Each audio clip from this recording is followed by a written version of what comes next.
Maybe I clap my hand and it works. Who knows? Good morning, Taipei. How are you guys? This is my 4th week on the road. I did Paris Blockchain. Anyone was there? Anyone visited Paris Blockchain Week?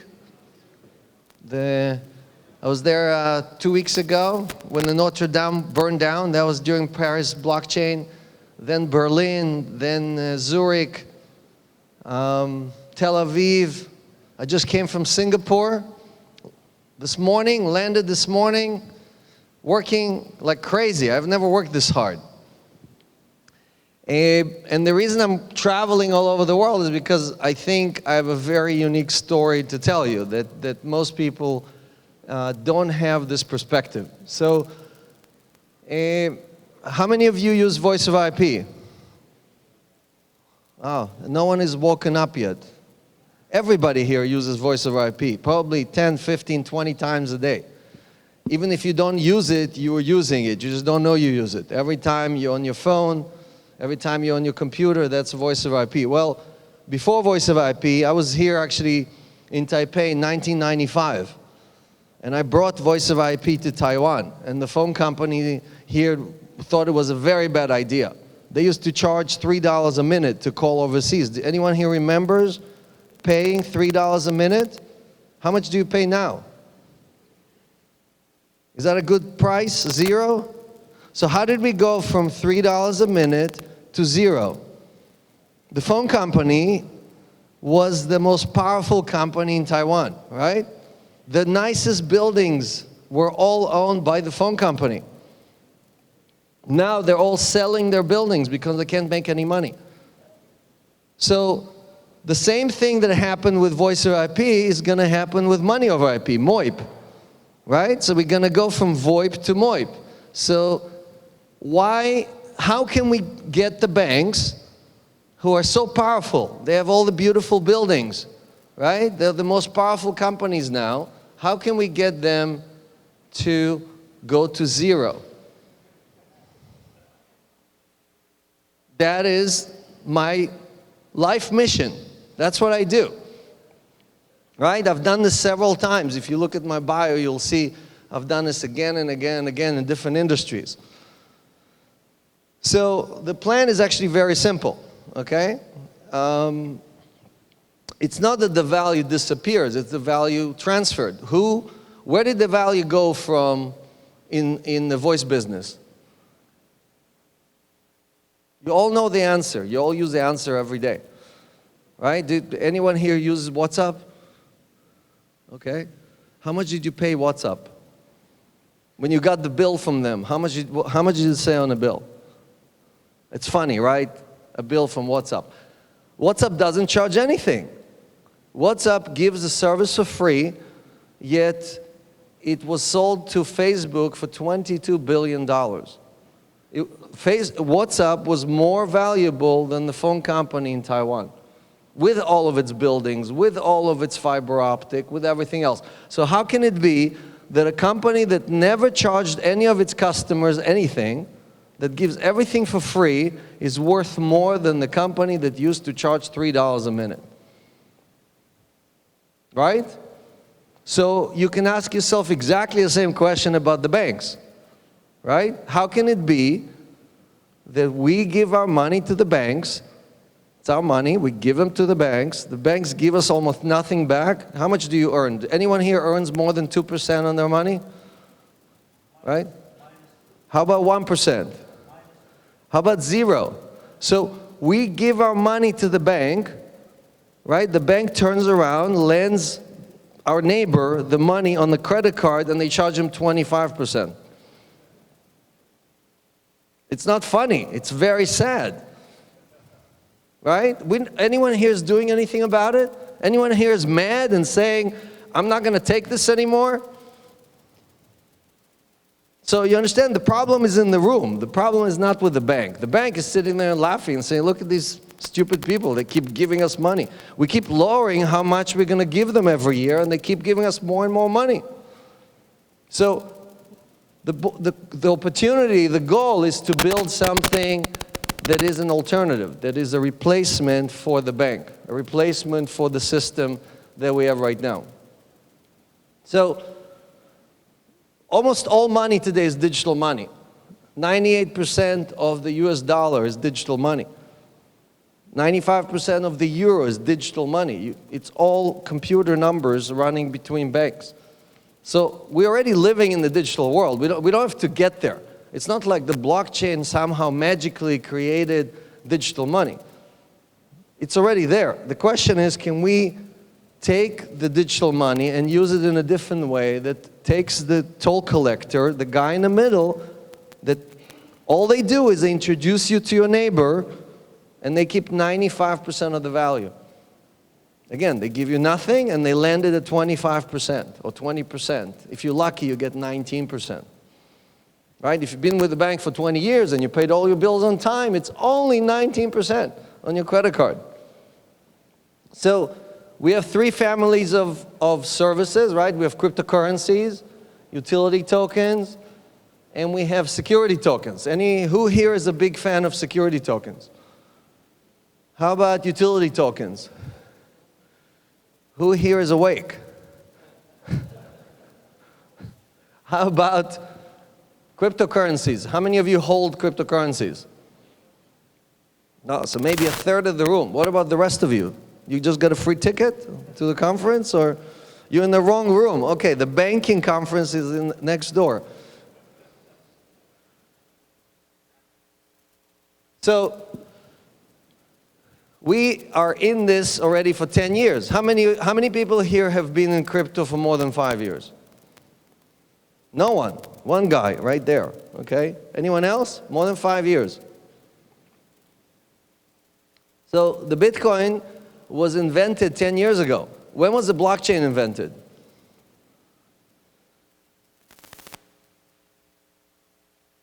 (1991), Belcore, first Merkle tree, first working blockchain, right? So it's a 30-year-old technology. And we're all excited about a 30-year-old technology, right? So Satoshi invents the Bitcoin as a replacement for the financial system. Satoshi looks at the financial system and says, probably a woman, it's not a man, it's a beautiful system, it can only be invented by a woman. Says the current system does not work for most of the people. We cannot fix that system. We cannot go to the politicians or go to the bankers or put a few people in jail. None of that is going to help us. We're going to create a new system. And he creates a new system. Who shows up and grabs the baton from Satoshi? Think of it as a four-man relay race. Anyone here was a racer in high school or in college or commuting to work? One guy. So the first guy to grab the baton from Satoshi are the anarchists. Anyone here is an anarchist? Same guy. You're right, if you're there for more than 5 years, you must be an anarchist. That's a good one. Anyone here an anarchist? I used to be an anarchist. I used to hack into all the phone companies, and that's how I got my going, you know? Now I'm a white hat, but I used to be a black hat. Don't let me close to your computer. So the anarchists grab the baton and they think they're going to blow up the world. They're going to take this thing and they're going to change everything, right? And less than 1 million people show up. 5 years later, less than 1 million people love Bitcoin. So we didn't do anything, right? So who did the anarchist pass the baton to? Who was the second racer? The guy that kind of came and said, okay, I'm going to take it from you and run all the way. Developers, no. Next. Who else? Come on. Wake up. I flew red eye from Singapore and I have more energy than all of you put together. I just landed an hour ago. So who was the second wave, you know? This is where Bitcoin went from like 10 cents to something like $9 and then it crashed again. Who was the second group? Investors. You guys are missing the point. Satoshi and the blockchain these are all revolutions. These are people that come to make the world a better place? The miners. Okay, I'll give you a clue. Okay, so the anarchists pass the baton to the libertarians. 3 million libertarians show up, right? Over the next 2 years. And they take the price up to $15.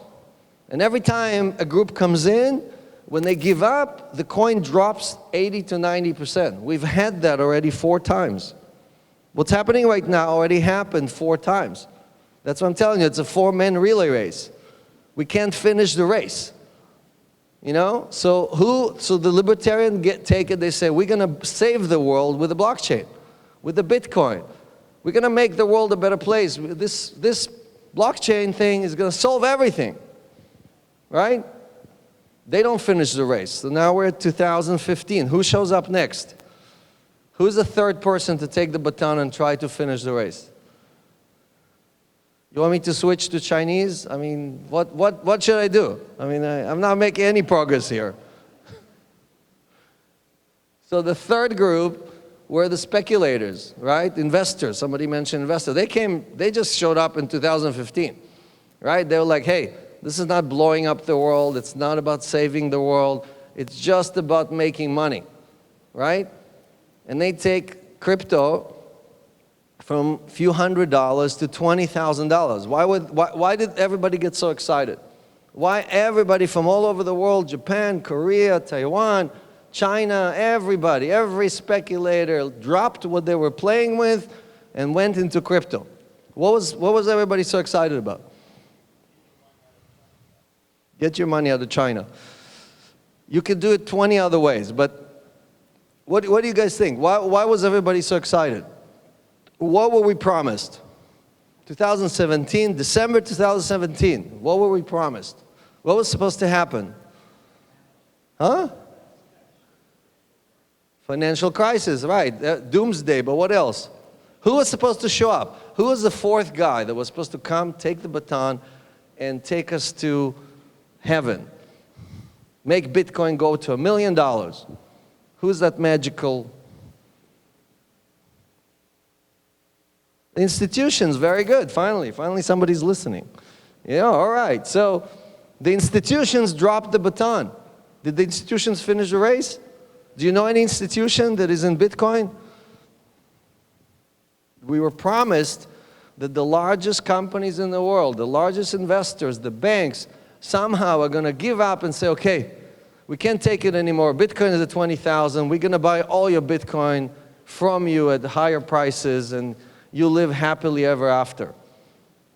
Right? But that's not what happened, right? The institutions basically said, we're only here if this thing really happens. If this thing doesn't happen, we don't want anything to do with it. It's not scalable. The regulatory regime isn't there. We don't know if it's legal or illegal, right? And we don't know if this thing is for real. I mean, and we're just going to stay on the sidelines and see you guys fall into the abyss, right? So the price action, if you look at the price action, right?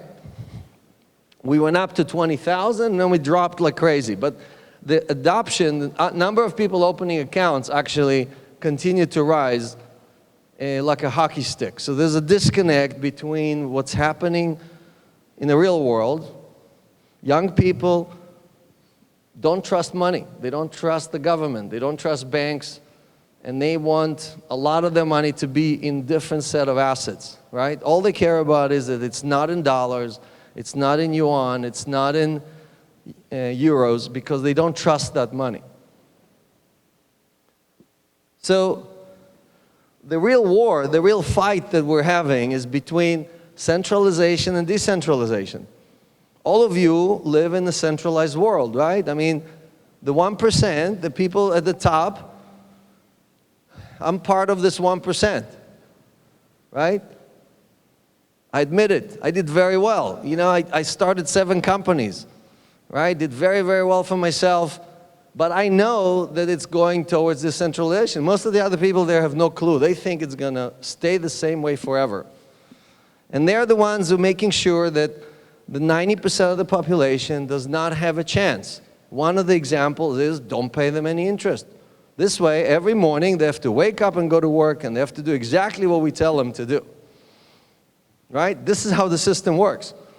If you had money, if your money was working for you, if your money made money, then maybe you could even retire. Maybe you could pay for your kids' college. Maybe you could have a second home. Maybe you can open your own company. But that's not the plan. The plan is to make sure that you stay where you are in the pyramid and you don't have any chance. So 90% of the population in the United States, the 1% has the same wealth as the bottom 90%. The highest disparity of wealth in the history of mankind. Okay, I was born in Russia. What system do we have in Russia? I forgot already. You see, now the jet lag is getting to me. Yeah, but it's communism, right? So I was born in communism, and I grew up in socialism. Spent 30 years in capitalism in the United States. All these systems have a problem. It's not like one system is perfect and the other system is bad, right? So decentralization is a little bit like communism. Decentralization is basically saying, hey, it's not about how much profit you can make at the top of the pyramid. It's about how much you contribute to society,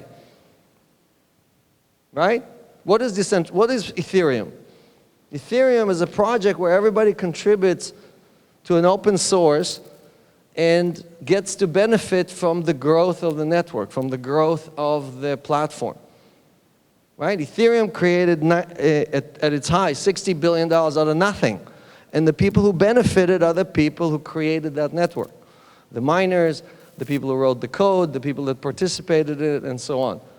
Okay? None of that can exist in the pyramid scheme that we have on the left here. So the world is, there's a war between these two systems, right? The old guys, the guys on the left, none of them want us to be successful with anything that we're talking about here in this room. None of them. If you think your bank or your venture capitalist or your whatever, if you think they actually want this to happen, you don't understand what's happening out there. All these people making easy money, right? This is easy money. That is hard money.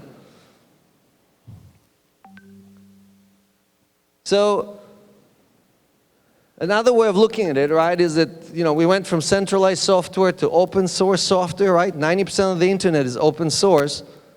And now we have a new version of software, right?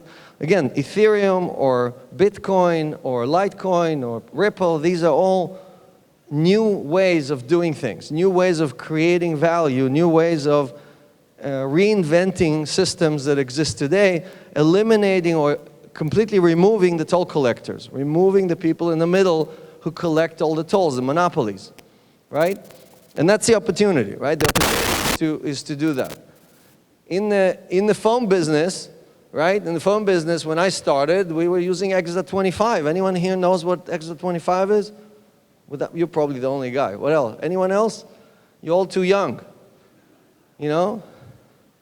So then they told us, oh, frame relay is going to fix everything. Then it was ATM. Anyone here remembers ATM? That didn't last too long, right? And then we were told, no, TCP/IP, right?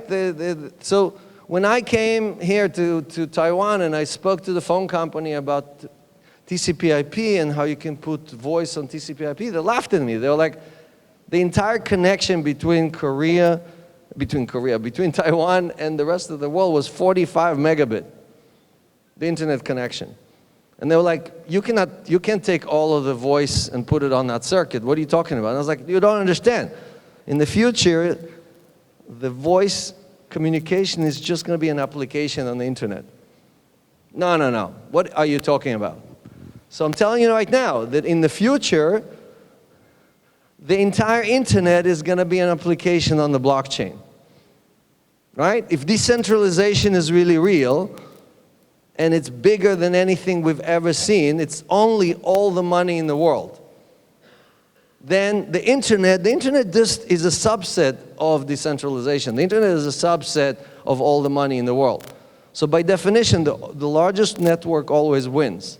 And here, the largest network is going to be a quantum computer running a blockchain. And everything else is going to run on top of it. because nothing is going to be, the blockchain requires 1,000 times more computing power than the internet. The internet doesn't need a lot of processing power, right? We can handle, all of you can watch video at the same time, and it's like not a big deal. Try to crack a private key and see how much processing power you need for that. So, conference after conference, everyone is talking about the killer app and where it is it healthcare, or is it curing cancer, or is it advertising, or is it Uber on the blockchain, or whatever, right? But the reality is that the blockchain is the slowest, most expensive database ever created. It's not the fastest and the cheapest. It's the opposite. It's the slowest and most expensive. So it's only good for very, very few things. And what we've seen with the ICO craze is this huge experimentation, $17 billion worth of money thrown on 2,000 projects, hoping that somebody will come up with a killer app and save us, right? We're all hoping that this winter is going to finish. I mean, God forbid, how long can this winter last, right? This nuclear winter in the crypto world. So the problem we're having is that we're not focused on what the blockchain is good for. The blockchain is not good for everything. It's only good for solving financial issues, very complex financial issues. So if you're trying to apply it for something else, chances are you're not going to be successful. So I put this in a really simple formula for everybody to remember, right? Anyone here is a physicist, PhD? Here we have one. You want to come and help me out on explaining this? No. So E stands for what? What does E stand for? We are in a crypto conference, not energy. Ethereum, very good. So Ethereum or any other coin. So how do we make Ethereum valuable? Like, how do we take Ethereum and bring it back to $1,000? What do we need? Think WhatsApp. What does WhatsApp have that no one else has? Mass is the E equals MC squared. But why is WhatsApp so successful? Members, right. So membership, WhatsApp has 1.5 billion users. If WhatsApp had only the people in this room, would it be valuable? Right? So you want a powerful and valuable blockchain, you need members. Now, after 10 years, we maybe have 16, 17 million active members. That's not enough. That's a failure. In technology terms, that is a technology that never scaled. ATM was bigger than what the blockchain is today. And it failed miserably. You're not going to find any ATM routers anywhere in Taipei. They all got ripped out and shipped to the junkyard. So after 10 years, we don't have enough adoption to actually become successful. And without members, without the M, right, we're not going to get there. So we're failing. We're bouncing against the wall and we're failing. We cannot cross the chasm for adoption. So what are the C's? We have 2 C's. Can't hear you.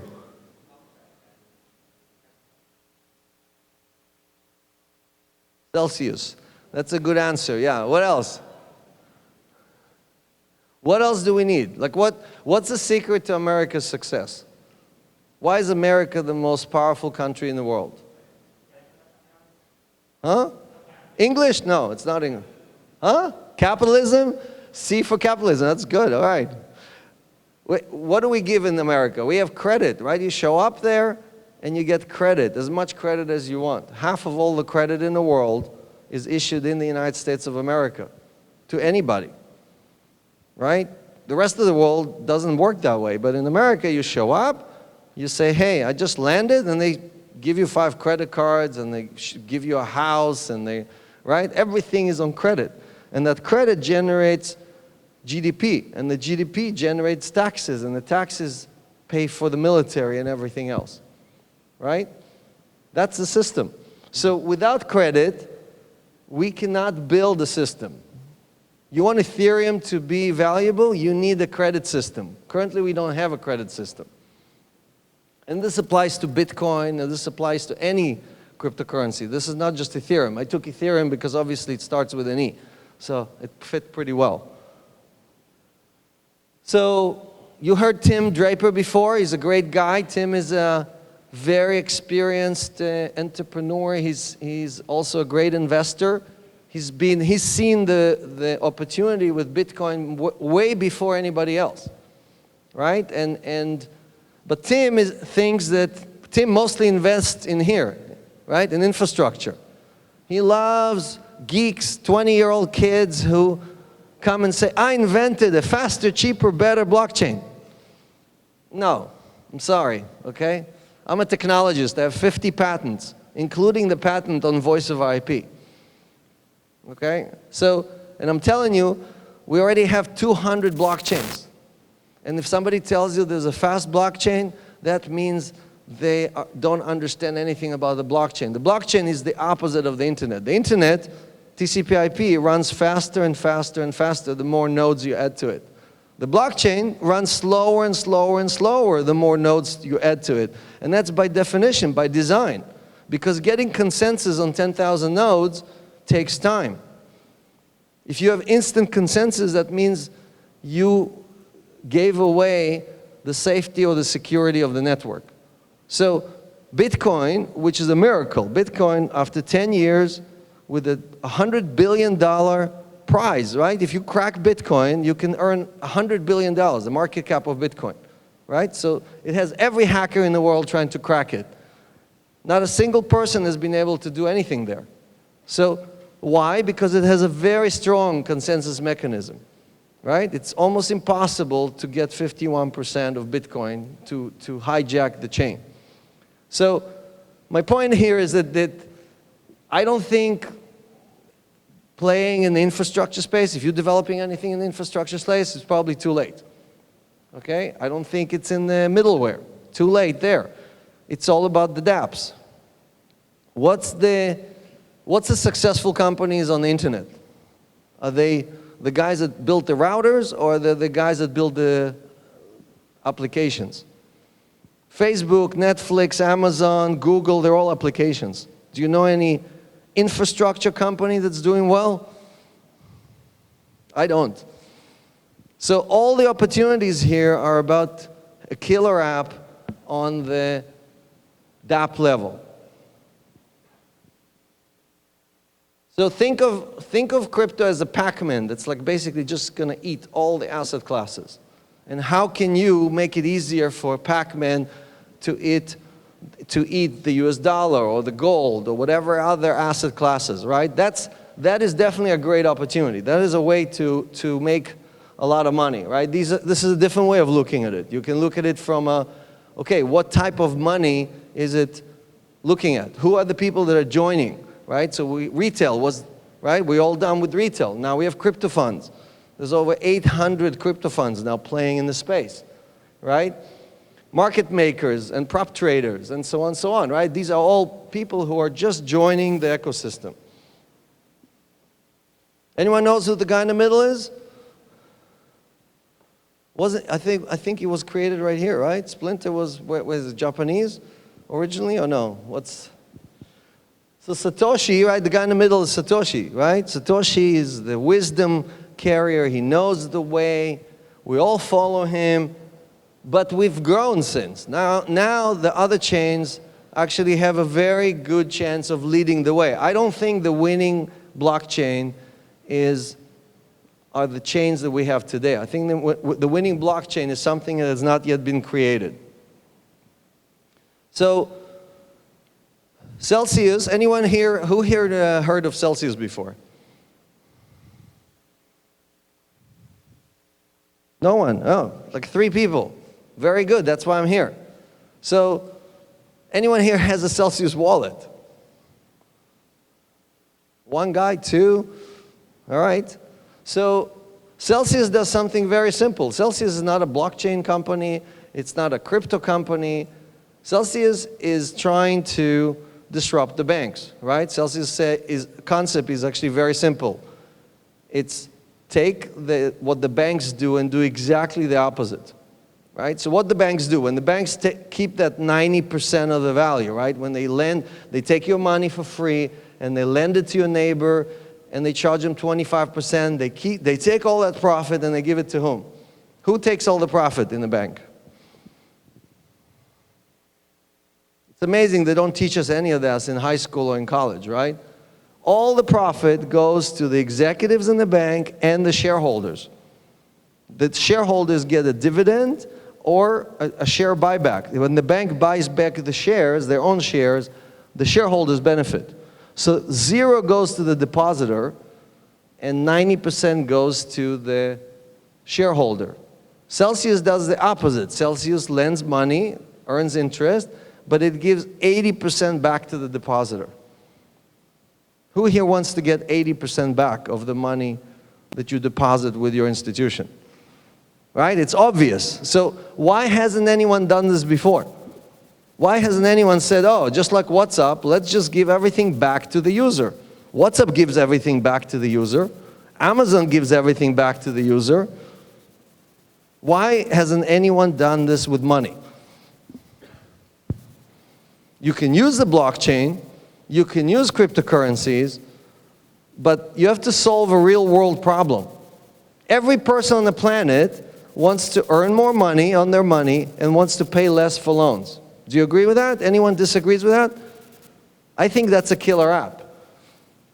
Now, you can use blockchain to get there, but the point is that if all of us just focus on doing something with blockchain, then you will miss the target. You have to solve the world's biggest problems, right? If you can take a big problem, like $3 a minute for a phone call, that's a big problem, right? Well, earning 9 and 7, right?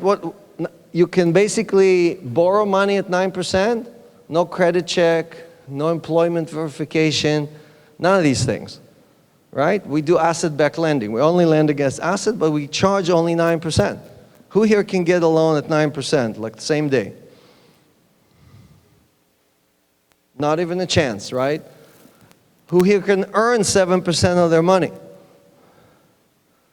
All right, so we charge 9% and we give 80% back to the depositor. So what's the 80% of 9? What's 80% of 9? You have calculators? 7.1%. That's exactly what we pay. If you download our app, we pay depositors 7.1%. Now your bank can pay 7.1%. You know how I know? Every bank publishes their financial statement. And in the financial statement, just use Google. It says return on capital. And most banks have return on capital between 17 and 24%. If they're making 17 to 24%, they can pay you 7%. They just don't have to. They definitely don't want to. Right? So we're not creating some magic whatever. We're just doing what the bank should be doing today.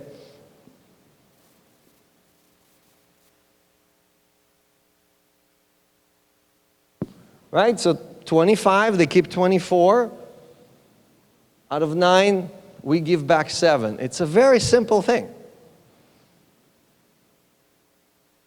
So we accept cryptocurrencies as deposit. Anyone who has cryptocurrencies can just download our wallet. We have customers from over 100 countries.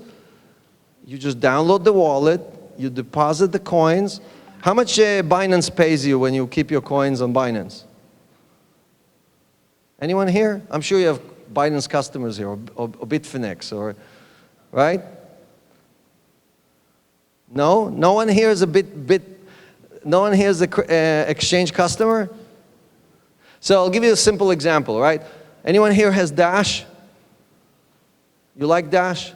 I love Dash. Where do you keep your Dash? Oh, you're a smarty. You're a smarty guy. Great. So you're an exception. Most people don't have $80,000 and they can't afford $80,000.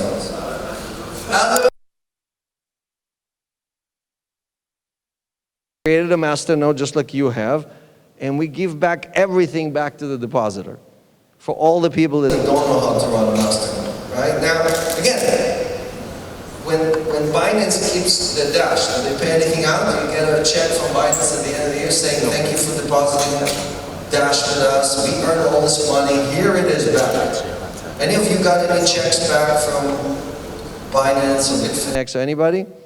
So all these people are just like banks. They're all stealing from you every day, and you're giving them all your coins for free. There's no difference between your bank and these centralized exchanges. So you really have to think hard about who is acting in your best interest. Who represents your best interest? So this is a great chart. These are all the banks in the United States in 1990 that had over 100 billion in assets.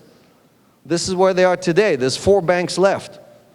And the gray line is how much they're paying you in interest. Do you see a correlation? Right? As the banks ate each other, right, they paid you less and less and less and less. I don't know the market in Taiwan, but I guarantee you I can just replace these with some Chinese characters and they will match perfectly.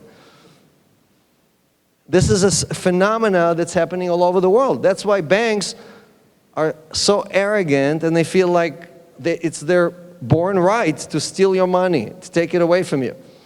Your hard-earned money, right, that we give them for free, or we have to pay them to take it from us, right?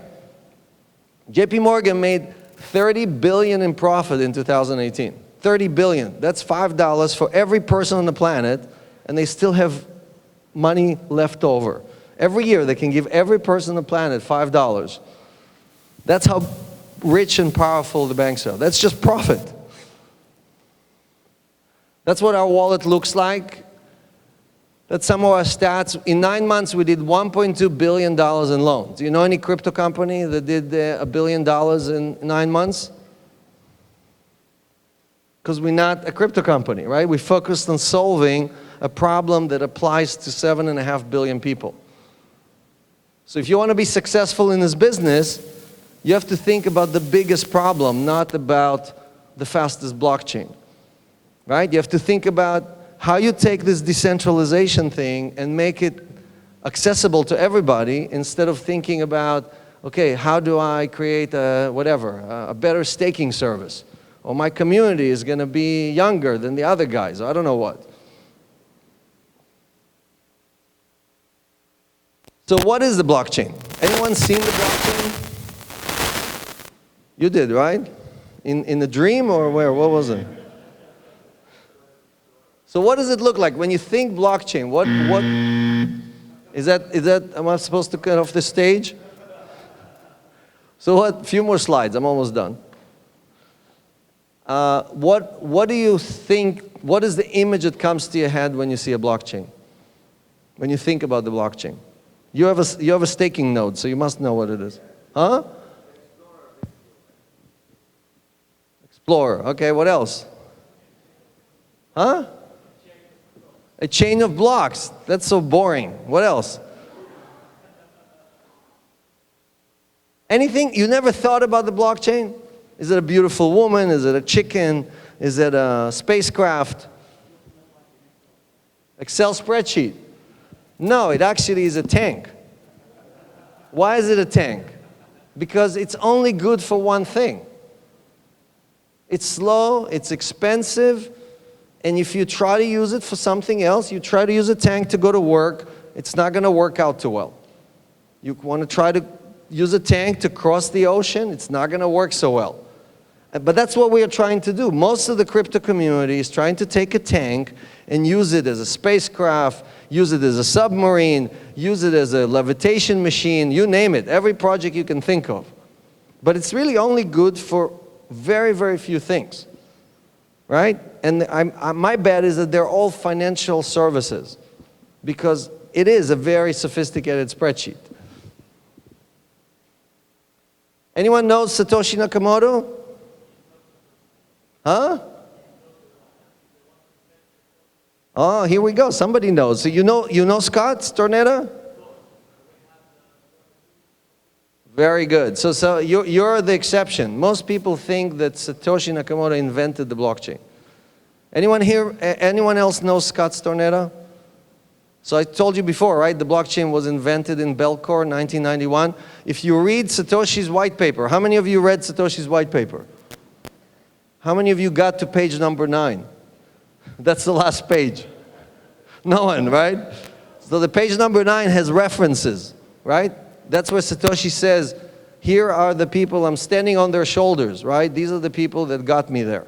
4 of the 7 references, 4 of the 7 are to this guy who actually invented this thing. So Scott did not join the Bitcoin Foundation, he did not join the Ethereum Foundation. Believe me, they all asked him to join. He only joined one project. Every ICO called this guy and said, please, please, you know, God, come join us, right? Scott picked us out of a litter and said, you guys are special, I'm gonna help you out. Okay, because you have a chance to solve one of the world's biggest problems. So I think this is my last slides. So here is our anarchist, libertarian, speculators, right? We talked about all the stages. Satoshi's thinking, Satoshi invents the Bitcoin. Then we have Ethereum, right? This is all about store of value. This is about smart contracts. Now we're falling into the chasm. What can save us there? What is the next step that's going to take us into salvation? Going to lift off, right? What do we need there? What are you guys betting on? What's the next step for mass adoption? Institutions, no. They have failed us again and again and again. I'm sorry. Anyone who's waiting for the institutions is going to be very disappointed. The institutions want you to fail. If you succeed, you are representing mortal threat to them. So they're only going to join in if you do extremely well. If you don't do well, they're going to try to kill you as fast as possible. And that's where we are today. They're not helping us in any way. I guarantee you every bank here is talking to the government every day about not doing stuff with the Bitcoin, not doing stuff with the blockchain. Right? They want the franchise they have to last forever. They're printing money for free. So what's the next step, guys? A lot of people saying security tokens. I'm not a believer in security tokens. I think it's a dead end, right? NFTs. Anyone here is an NFT believer? One NFT believer, right? Non-fungible token. That's going to take some time. It's going to take us 2, 3, 5 years to get there with NFTs. I think that what we can actually do today is stablecoins. Stablecoins, for example, Celsius allows people to take their local fiat currency, convert it into a stablecoin, and earn 7.1%, right? And you can be from anywhere on the planet. You can take rupee, you can take yuan, you can take anything. We don't care what it is. As long as you give a stablecoin, you get that 7.1% return, which you can't get anywhere else. So that's an example of a fungible service that works across the planet, that takes that yield and delivers it to any country in the world. P2P, right? A lot of people are excited about P2P. For me, P2P is power to the people. It's not peer-to-peer. Peer-to-peer, besides voice of IP, which is peer-to-peer, almost every other peer-to-peer implementation has actually failed. Lending peer-to-peer, bad idea, right? Sharing a car peer-to-peer, no. It's not sharing a car. It's just a driver showing up and taking you, just like a taxi, you know? So this is how a system works. If you can figure it out, come talk to me. I'll hire you in a minute. It's pretty complicated. So 3 things to remember, right? VoIP to MoIP. If you want to read more about it, the internet is full of VoIP stories of how the wars with the phone companies. I was not a popular guy. Every phone company wanted my head on a spear, right? So just like the banks hate me now, I'm the most hated guy by the banks, right? E equal MC square, right? Credit, peer-to-peer, and this is a secret to our success. We're the only project in crypto that has more women than men. If you want a financial revolution and you're not going to include half of the population, how exactly are you going to be successful? Most projects that I see are 9 engineers and a dog. You know? 9 men and a cat. No. Okay? So you got to get the stronger sex to be part of it. Thank you very much. I'm going to be here the rest of the day, and I appreciate your time. Thank you very much, Alex.